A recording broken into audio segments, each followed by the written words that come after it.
재난보다 더 큰 재앙이었던 재난 이후의 대응에서 우리는 무엇을 배웠는가?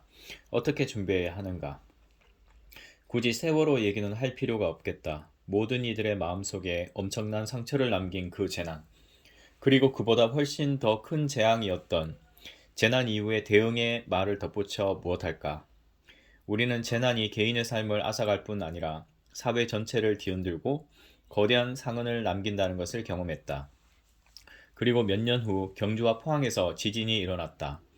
2017년 11월의 지진 때 세월호와 촛불혁명 이후 새로 바뀐 정부는 수능시험 연기라는 대응을 했다. 재난에 대한 반성이 불러온 진전이라고 평가해도 좋을 것 같다. 하지만 여전히 우리는 재난을 잘 알지 못한다.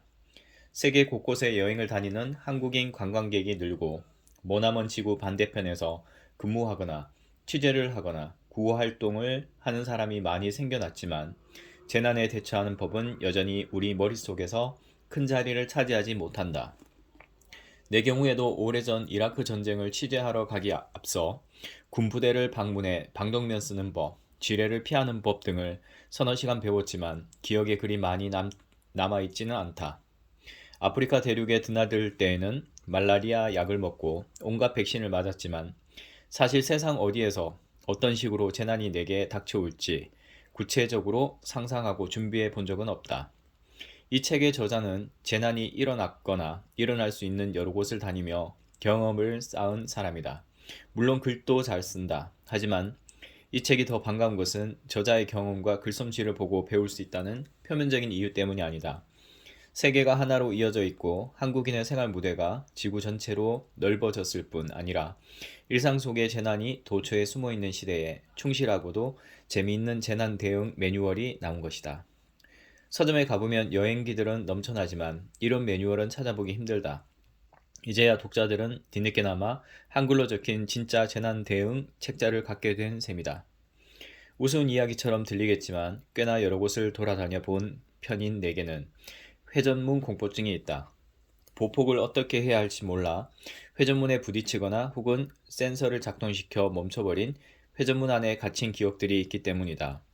저자는 화산이 폭발하는 스페인의 섬과 세계 살인의 수도라고 불리는 멕시코의 티후아나 등 여러 곳에서 살았던 경험으로 이야기를 시작하지만 이 책에서 소개하는 안전하게 살아가는 법은 그렇게 먼 나라들을 돌아다니는 방랑자만을 위한 것이 아니다. 찹쌀떡과 전기장판, 빙판길과 기생충 같은 생활 속의 위험에서부터 미세먼지와 독성식물 같은 환경요소의 위험까지 짚어주고 그 대처법을 알려준다. 책은 얼핏 보기에는 안전 상식을 요약한 매뉴얼 같지만 거기서 멈추지 않는다. 지진이나 건물 붕괴, 지하철의 남성 승객과 아동 대상 성범죄, 선박 침몰, 태풍과 전염병처럼 우리가 보고 들어온 것들을 위험 관리라는 틀을 통해 보여준다. 책장을 넘기며 쭉 훑어가다 보면 이런저런 위험한 사건들이 일어났을 때에 반짝 흥분했다가 금세 잊어버리고는 하는 한국 사회의 건망증, 내 안의 무사 안일함을 곱씹게 된다. 전쟁과 테러, 총격전과 쓰나미, 그리고 뒷부분에 이어지는 재난과 정치에 이르면 그제서야 저자가 진심으로 하고픈 말이 무엇인지 깨닫게 된다. 개개인이 재난을 걱정하고 미리 준비하고 일이 터졌을 때 가장 효과적으로 대처하는 것도 중요하지만 결국 재난은 사회적인 것이고 정치적인 것이다. 시민의 힘으로 정부를 움직이지 못하면 사회 전체의 안전 수준을 끌어올리는 것은 불가능하다. 안전도 평화도 제대로 알고 요구해야만 가질 수 있는 것들이다.